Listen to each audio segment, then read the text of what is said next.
Welcome to today's video. What I'd like to do today is talk about what happens when a CMS case is opened when there's already some sort of private arrangement in place.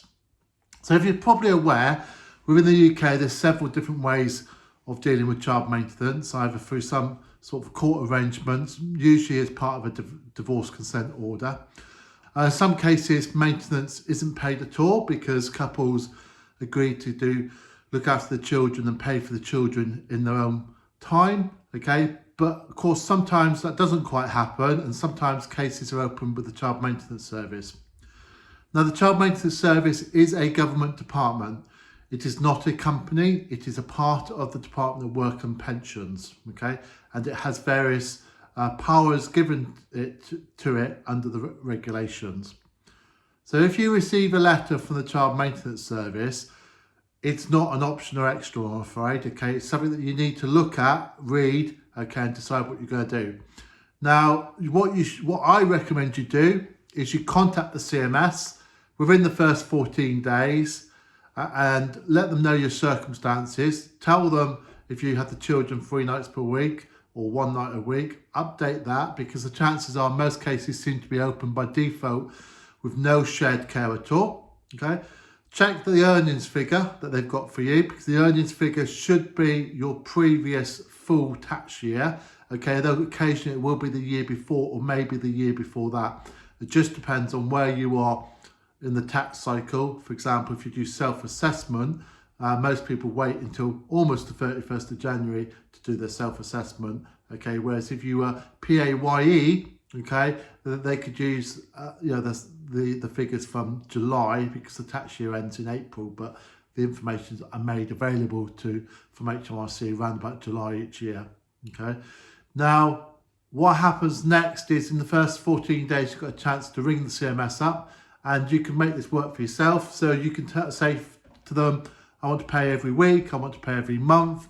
You can say which day of the month or which day of the week, which will make life a lot easier. And I normally recommend that you arrange for payment to be done on payday.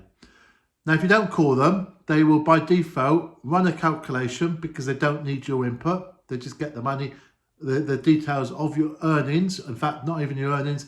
They get the details of your income from HMRC, and they produce a calculation automatically. So if you ignore them, a calculation will be produced anyway, and they will set the date that you pay. And the payment date will be the 1st of the month, provided on the date of notification there was something like 4 weeks left to go. So if it's the 15th of October, the first payment won't be the 1st of November, it'll be the 1st of December. So up to this stage, you've had no involvement with the CMS. You don't have to speak to them. That's entirely up to you, but as I say, I recommend you do.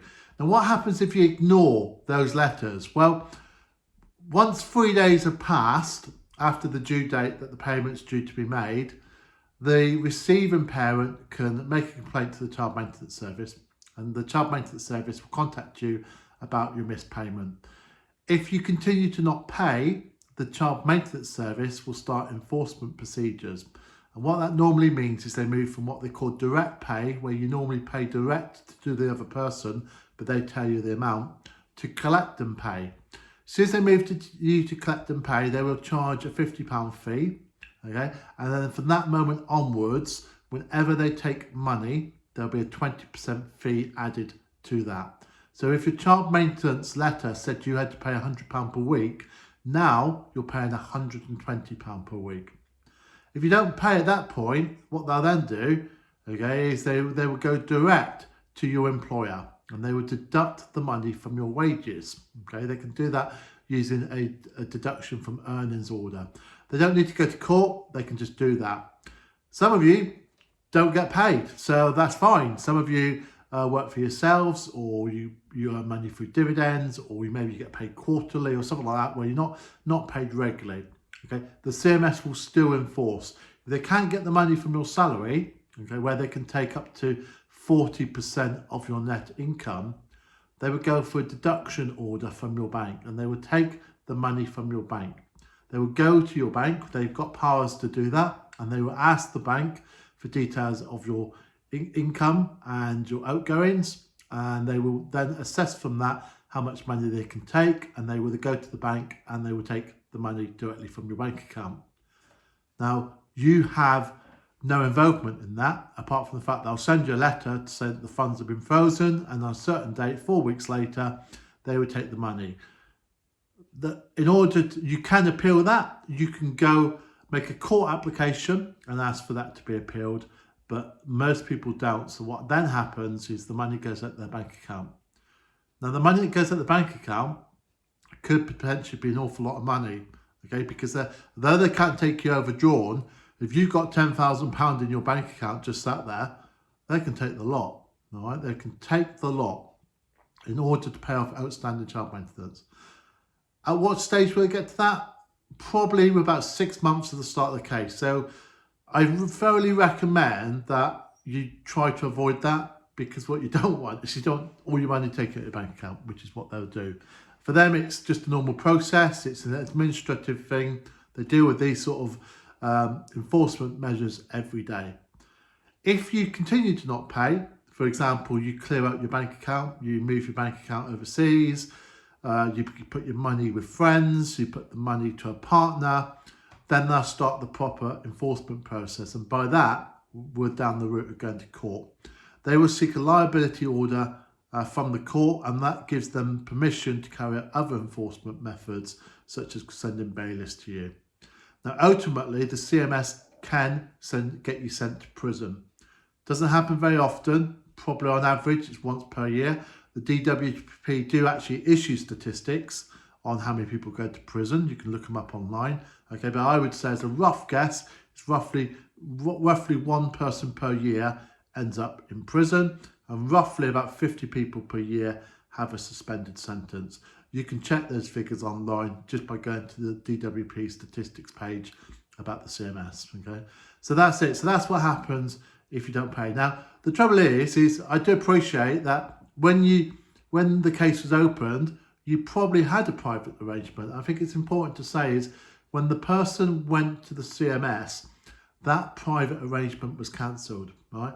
And I know, I'm a man, I've been separated, I've gone through the CMS process, I speak to people every day, and sometimes it takes a bit of a gradual adjustment, all right? You do strange different things, okay? You continue to give money for school clubs or holiday trips or Christmas presents and the like. You take your kids to scouts and guides, you take them all over the place, and then suddenly you're hit with a demand, and it's very easy to go, I don't need to pay this because I'm doing that already. The trouble is, if you don't pay, it will be enforced. So all that money that you've been paying out for all those different activities won't count. Okay? So it's very, very important that you therefore pay the CMS amount and get the other party to pay for those extras. And the reason I say they're extras is because the child maintenance scheme, the whole idea of the child maintenance is to produce a figure that the paying parent has to pay, which represents their share of their joint contribution towards looking after a child. Now, I know in a lot of cases, it doesn't go anywhere near the cost of looking after a child, but it is a simple formula that the CMS apply, and it's based on the paying parent's income. So the paying parent earns a lot of money. That's good for the parent with the child, and good for them. But if the paying parent is on benefits, it's only £7 per week. That's the payment amount. Okay. Now CMS, as they will enforce these things. There are around 600,000 cases ongoing. So if you get a letter at that moment in time, no matter what happens, your private arrangement has officially been cancelled effectively by the government. CMS don't go looking for cases, right? In order for a CMS case to be opened, the other party has gone to the CMS and opened the case. It's not a case of the CMS interrupting with your private arrangement and sending you a letter and demanding money, but it's okay, you can ignore that, okay? It is the fact the case has to be opened by the other party, and the CMS, once they get the application, they process it, and then they go through the stage of issuing the calculations and following up from there, okay? So for, Don't for one moment think that your private arrangement still exists. It is cancelled. The only thing is your ex probably forgot to tell you. Now there is a slight remedy for that.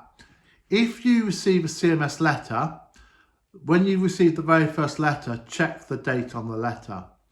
If you have made a payment on or after that date for whatever to do with your children and you've paid it to your ex, you need to tell CMS because that can be taken into account. That will only happen in the first couple of weeks. So in future, all payments you make to your partner should go on the day the CMS tell you to their bank account and for the correct amount. If you pay less, you risk enforcement. If you pay late, you risk enforcement. So don't go down that route because it will cost you a lot of money.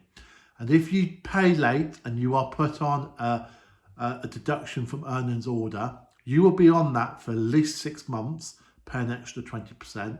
And then to get off of that, they will insist that you pay by direct debit for a further 6 months, where again a 20% charge is levied. So you will be paying 20% extra on your CMS. If you think of it another way, if you're paying 500 quid a month, £6,000 a year, and you miss a payment, you're going to raise that up to £7,200 a year. That's an extra 1,200 quid, an extra 100 quid a month. Don't go there, guys. All right. Okay. I say, guys, obviously there are female parents that pay. Roughly, it's something like 80% of paying parents are male. The remainder are female. Okay, so that's that.